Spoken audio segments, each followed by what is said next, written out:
এখন তো আর এই কথা শুনি না, শুধু আপনার মুখে এই কথা শুনলাম।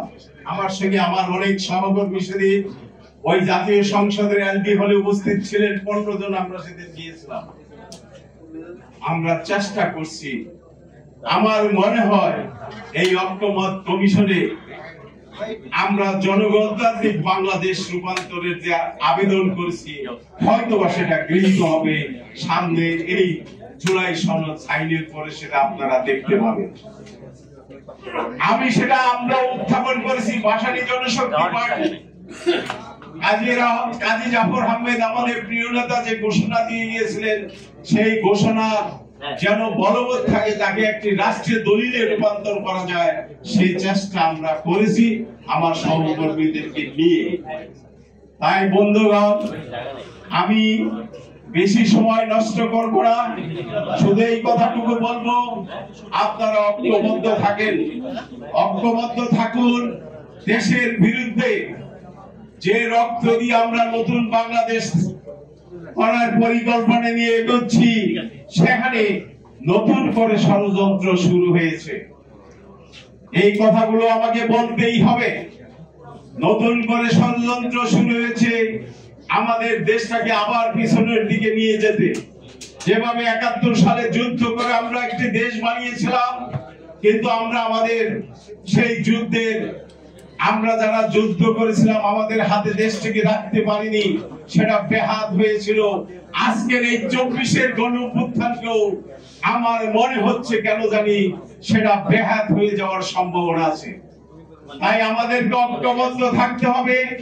আমরা যদি ঐক্যবদ্ধ থাকতে না পারি, ওই ভারতে বসে যারা দিল্লিতে অফিস খুলেছে, পশ্চিমবঙ্গে অফিস খুলেছে, আপনারা দেখেন গতকালকে পরশুদিন আমেরিকাতে একজন উপদেষ্টার উপস্থিতিতে কিভাবে সেখানে আমার দেশের একজন রাষ্ট্রের প্রতিনিধির উপর হামলা করলো। যারা 28 লক্ষ কোটি টাকা বাংলাদেশ থেকে পাচার করলো, 2000 মানুষকে খুন করলো, তাদেরকে আবার পুনর্বাসন করার একটা চক্রান্ত ষড়যন্ত্র শুরু হয়েছে।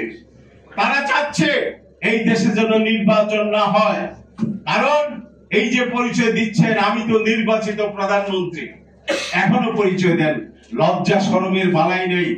এত মানুষ খুন করে গিয়েছে, কোন অনুশোচনা নেই, অনুপ্রেরণা নেই,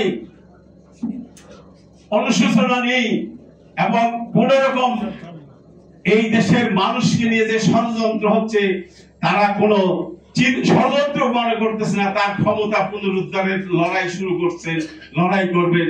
আপনারা দেখছেন 2 দিন আগে 300 লোকের মিছিল এখানে এই গুলিস্তানে হয়েছে।